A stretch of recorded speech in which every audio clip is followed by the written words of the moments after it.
2,30,000 ఉద్యోగాలు ఖాళీ ఉన్నాయని చెప్పేసి ఎన్నికలకు ముందు చెప్పి 2 సంవత్సరాల తర్వాత కేవలం 10,000 పోస్టులకి జాబ్ క్యాలెండర్ విడుదల చేసి వాటిని కూడా సంవత్సరం పొడవునా భర్తీ చేస్తామని చెప్పడం చాలా సిగ్గుచెడ్డు. కాబట్టి ఇప్పటికైనా కూటమి ప్రభుత్వం నిరుద్యోగుల పట్ల నిర్లక్ష్యాన్ని విడనాడి మీరు ఎన్నికల ముందు ఏదైతే చెప్పారో 2,30,000 పోస్టులకి జాబ్ క్యాలెండర్ యుద్ధ ప్రాతిపదికన విడుదల చేయాలి.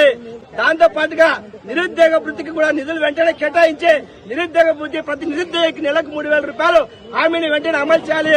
అలా కాకుండా మాయ మాటలతో కాలయాపన చేస్తామంటే అఖిల భారతీయ యువజన సమైక్య ఏఐవైఎఫ్ గా కోచింగ్ సెంటర్లన్నింటినీ ఉద్యమ నిలయాలుగా మార్చి ఈ కూటమి ప్రభుత్వానికి వ్యతిరేకంగా ఉద్యమిస్తామని చెప్పేసి తెలియజేస్తా ఉన్నాం. ఈ దగాకోరు ఎన్డీఏ పాలన వల్ల రాష్ట్రంలో ఉండే నిరుద్యోగులు వాళ్ళ యువత భవిష్యత్ అంతా అంధకారం వైపు నెట్టివేయబడుతోంది.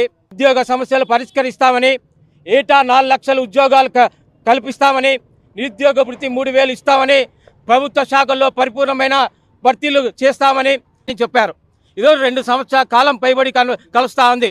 ఈరోజు నిన్నటికి నిన్న పుట్టపర్తి జిల్లాలో పత్తలపల్లిలో ఒక డిఎస్సి అభ్యర్థి ఆత్మహత్య చేసుకుంటున్నారు.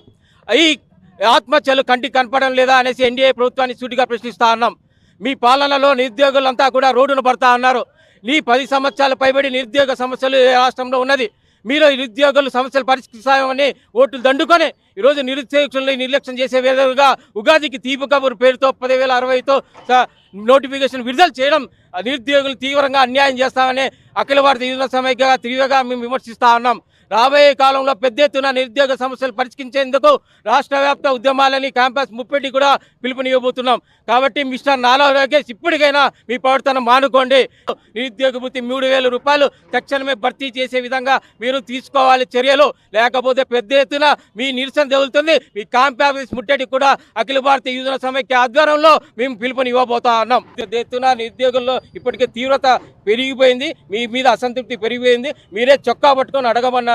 మాకు నిరుద్యోగ సమస్యలు పరిష్కరించకపోతే రాబోయే ఎలక్షన్లో మమ్మల్ని చొక్కా పట్టుకొని అడగమన్నారు. నిరుద్యోగులు కూడా చొక్కా పట్టుకోవడానికి సిద్ధంగా ఉన్నారు. నిరుద్యోగులకు 4 లక్షల ఉద్యోగాలు, 3,000 నిరుద్యోగ వృత్తి, అలాగే పరిపూర్ణమైన ప్రభుత్వ శాఖల్లో ఖాళీగా ఉన్నటువంటి పోస్టులు భర్తీని తక్షణమే భర్తీ చేయాలని కోరుతా ఉన్నాం.